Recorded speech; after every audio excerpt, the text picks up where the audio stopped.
ভারতের রাজধানী নয়াদিল্লির যন্তর মন্তরে আন্দোলন প্রত্যাহারের পর আন্দোলনস্থল পরিষ্কার পরিচ্ছন্ন করেছে ককরোচ জনতা পার্টির নেতাকর্মীরা। দীর্ঘ আন্দোলন শেষে নিজেদের ব্যবহৃত স্থান নিজেরাই পরিষ্কার করে দৃষ্টান্ত স্থাপন করেছে আন্দোলনকারীরা।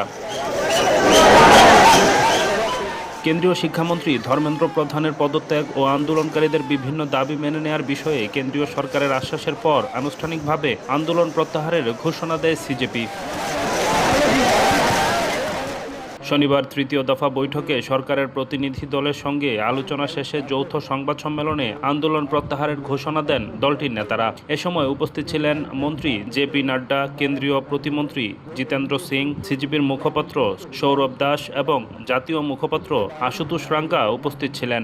हम एजुकेशन के एग्जामिनेशन के रिफॉर्म्स के लिए जो आपका चार्टर है उस पर हम गहन चिंतन भी करेंगे। এদিকে ভারতের কেন্দ্রীয় শিক্ষামন্ত্রী ধর্মেন্দ্র প্রধানের পদত্যাগের পর কেন্দ্রীয় সরকারের বিরুদ্ধে বড় রাজনৈতিক বার্তা দিলেন লোকসভার বিরোধী দলীয় নেতা Rahul Gandhi.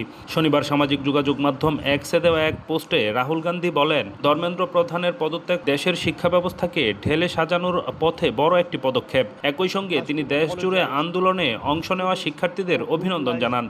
Education Minister Dharmendra Pradhan's resignation is a huge step in rebuilding our education system. It's a symbolic step because he was a symbol, but it is still a big step. And I want to congratulate every single student, every single youngster who came out on the streets and fought for democracy, fought for the future of this country, and defended the Constitution. I'm proud of you. Well done. It's also a signal to other parts of society, farmers, laborers, poor people, anybody who this regime is attacking and oppressing. There is wisdom and courage in standing up.